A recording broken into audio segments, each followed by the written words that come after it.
What's good? What's good? Welcome, chat. How are y'all doing? I hope y'all are doing fine today. It is nighttime for me, so I hope everything's going good for you. Good morning, good evening, good night. If I don't get to see you. So, if you know that reference, put it down in the comments. So, today is day one of trying to start my own company and trying to invest in real estate. So, recently I went on an out of state trip. I'm originally from Texas. Right now I'm in Louisiana. Woo! All the way out here in Louisiana, bro. Man, that drive was 10 hours. Bro, that's how you know it's crazy. 10 hours and you're still in Texas. I'm from South Texas. So, if I have a little accent, you know why. So, the reason I came here is to save up money to invest. That is my main thing. So, low-key, I didn't finish. I'm trying to get a head start, basically. So, I've been studying, and this is what I put together. I want y'all guys to learn as I'm learning, so we can do this together. I don't know who may be watching, but right now I'm trying to focus on rental properties. So rental properties.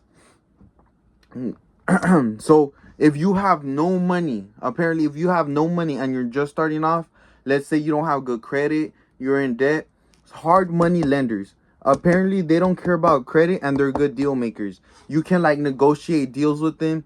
Usually, it's like whenever you go to like some rundown house, and then like you can't buy it, right? So you go to a hard money lender and you make an agreement with them. You sign a contract. So what the contract is, basically you'll renovate the house, and then like I don't know too much exactly, but you renovate it and they'll lend you money, and then like and then I guess like you sell the house and then like you pay them back or whatever. And if you're not able to completely renovate the house or pay them back, what they do is they'll take the house as collateral, the house that you were working on. So it's like it's not too bad of a deal, especially if you're barely starting out, which I am, and I don't know what my credit score is at. I don't really have a credit card, so I don't really have a credit score, right? But yeah, that's the first thing. Uh, no capital gains. So so there's people that don't pay taxes on their properties, and the way they do this is in trust. So after they die, their kids won't get taxed, right? And they also get really good accountants. They get really good accountants that help with the real estate taxes, and it will defer the taxes. Maybe if you're barely starting off, you won't be able to pay an accountant, right? Especially if you're dirt poor, like me. I mean, I'm starting off with nothing. I'm 18 and I'm barely going into the work environment, the workforce. So, and then it's like ways to find properties. So these are different ways to find properties. If you want to find a property, look. So let's say you found a rundown house. You can't look. A lot of time people just go up to the house and they'll knock. They'll be like, "Hey, I want to buy your house."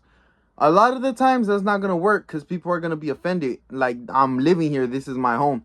So usually you want to go for like more rundown houses. You know what I'm saying? And the way you can get their number, it's public information. It's on the tax records. You go to your, hold on. You go to I can't find it.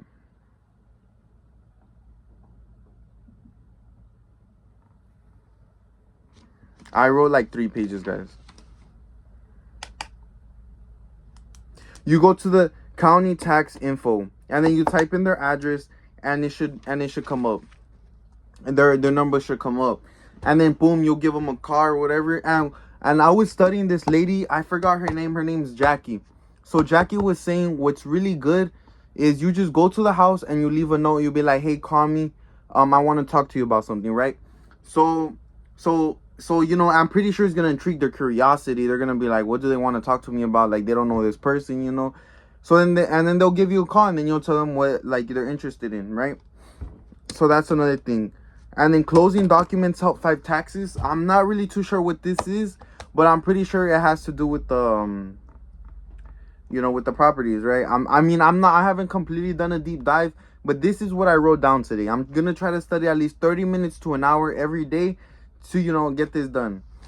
What if house doesn't sell? Well, I'm not really trying to sell a house. I'm trying to rent it. But this is like what you need to make your house look appealing, right? Once you buy the property, this is what you need to do. It's like you always need to have a plan A, B, and C, you know, in case it doesn't sell, rent, or, you know, whatever. Like, you know, you have to like rely on something else. You always have to have an extra plan. You know what I'm saying? So what you want to do is, like, you know, make the grass green, you know, be watering it, make the grass green, paint the house a nice color. You know, if it's like red, paint it a different color, you know what I'm saying? But yeah, make the curb look nice, you know, the concrete, like you want it to look nice, you know what I'm saying? How are you gonna get them inside the house if they don't even go up the curb, you know what I'm saying? Make the curb look good. Okay, so you need brand new photos and stage the property. What they were saying is you can also do Rent-A-Center or something. I haven't done too much research on that. But this, I'm just doing a little brief through of what I know right now with you guys. So I can document my progress and you guys could be along here with me. You know what I'm saying? My bad, I'm not really looking at the camera a lot. It's because I'm out here thinking in my head, bro. Alright. And this one is a little more messed up. How to find the best rehab houses. Okay. So, look, a lot of people go through a realtor, but basically what a realtor is, they're a middleman. You know, you go to them to buy something and they get a cut of what someone else is selling. So what you can do is you can cut the middleman out if you're good, if you already like on the ball, like you already kind of know what you're doing, you can cut the middleman out and you could start making your own deals. But I would say maybe still use the middleman. It really depends on where you're at. I'm probably gonna use a realtor, find myself a good realtor. Another landlord was saying that he's like, hey, like if you don't get a good realtor, it's like dating, like just drop it and go to another one. You know, I don't know why he made that, but I saw it on YouTube. Okay, so then it's like the cold calling. Cold calling is when you just knock up to the door, open it, and you tell them what they want. Wait, hold on. Anyways, I'm sorry guys, I don't know where I'm at. My dad texted me, so it's whatever. Okay, so cold calling is when you knock onto the doors, you know, hey, like, are you gonna sell your house?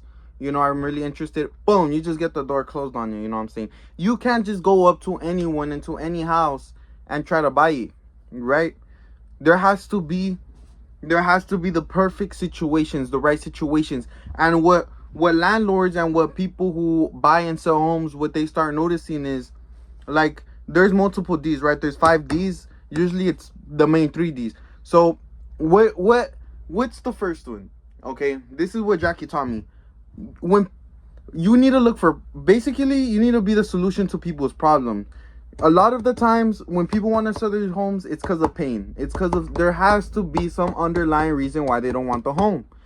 You know what I'm saying? So the first one is divorce, right?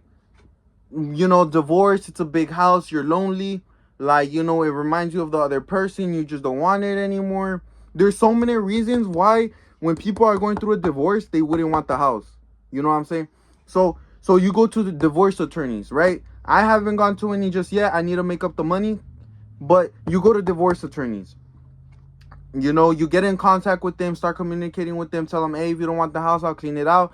This, that, I'll buy the house. You get better deals like this. You get better deals on the homes. The second one, second D, can anyone guess? Type in the comments. Death. It's unfortunate, no one likes it, you know, but it happens. It's life. If someone dies, a lot of the time the family tries to get rid of the home, you know, it's just there, they have to pay the taxes, you know, just it's real inconvenient for someone to keep up with the home that they're not living in. So death is good. It's bad for them, good for us. Money wise, you know, I mean, it's real unfortunate. I'm sorry, but yeah. 3 is disease. Whenever someone's sick, they can't manage a house. You know what I'm saying? They're like not able to, you know, whether they have cancer or like something else, they can't keep up with the house. So oftentimes they'll sell it, you know, they'll sell the house, and it's good for us because we can buy it from them and they could go get themselves like a different home, a smaller home, an apartment, something that's easier to maintain. If you're sick, if you're bedridden, you're not going to be able to maintain a house. If anything, you're doing them a favor.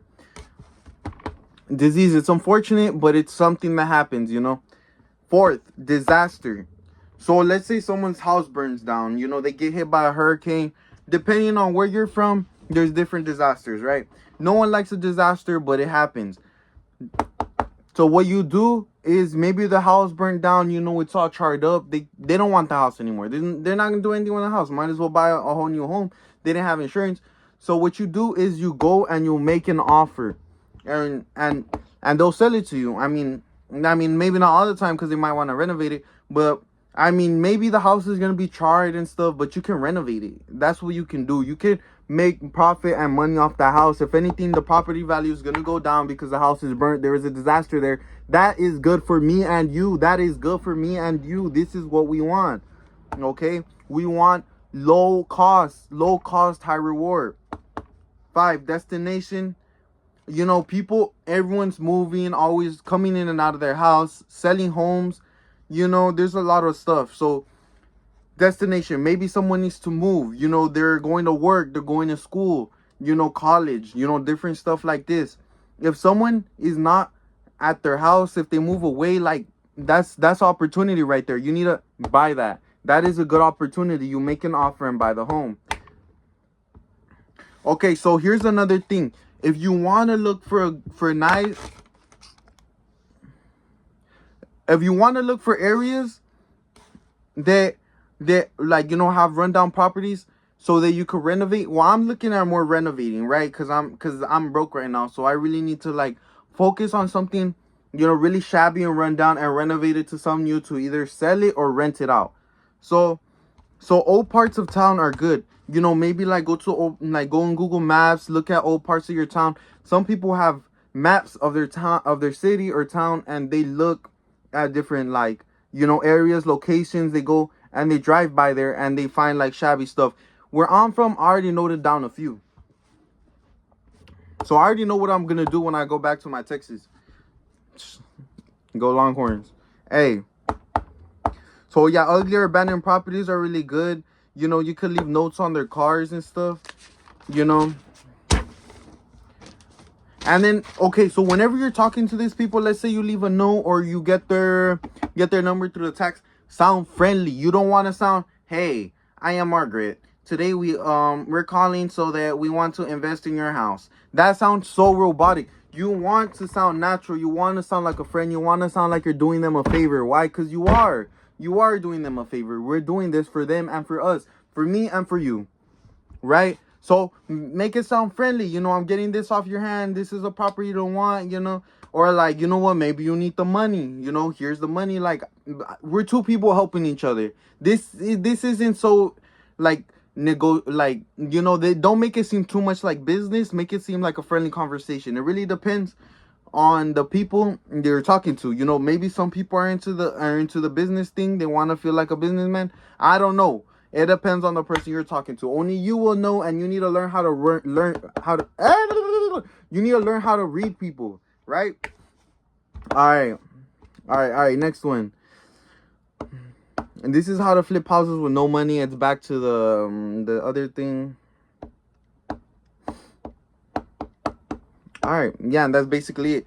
All right, thank you guys for tuning in. I will try to keep you guys updated. If I can post daily, I'm gonna try to post daily. I'm gonna see what's up with it. All right, hey, y'all take it easy. Thank you for tuning in, and make sure to like, subscribe, and hit that like button and notification. All right, thank you guys. Appreciate it.